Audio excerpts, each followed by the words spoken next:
దాంతో పాటుగా అక్కడ వీళ్ళతో ఇద్దరితో మంచి కాంటాక్ట్స్ ఉన్నవాళ్ళు.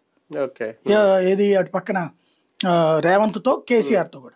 ఇంకోటి అక్కడ ప్రధాన ప్రతిపక్షమైనటువంటి టీఆర్ఎస్ కూడా దీన్ని సమర్థిస్తుంది, వ్యతిరేకించదు. ఒక బీజేపీ మాత్రం వ్యతిరేకిస్తుంది, మావోయిస్టులు లేపేసేయండి అంటది. కాబట్టి ప్రధాన పక్షం ప్రతిపక్షం ఇద్దరు ఉన్నప్పుడు లొంగిపోవడం బెటర్. రెండోది ఏంటంటే మీరు దేశవ్యాప్తంగా అబ్జర్వ్ చేస్తే మావోయిస్టులు లొంగేటప్పుడు వాళ్ళ వెపన్ కూడా తీసుకొచ్చి లొంగిపోతున్నారు. అంటే అధినాయకత్వంతో కొట్లాడి వస్తున్నారు వాళ్ళు.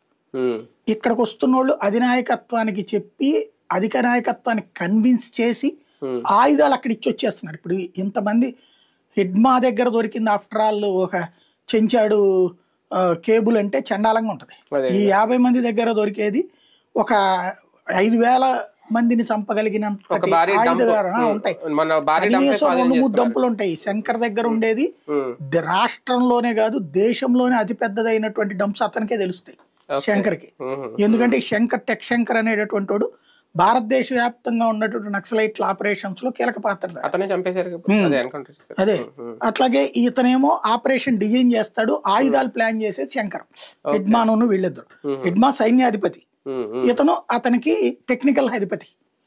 ఈ ఇద్దరికి తెలియకుండా ఏముండదు. నాకు తెలిసి కొన్ని రోజులు పోయాక పోలీసులు ఒక్కొక్క రోజు ఒక్కొక్క చోట, ఈ వారం ఒక చోట, ఇంకో వారం ఇంకొక చోట అట్లా డంపులు చూపెడతారు. అంటే ఒకటి సార్ కొన్ని రోజులకి ముందే ఛత్తీస్గఢ్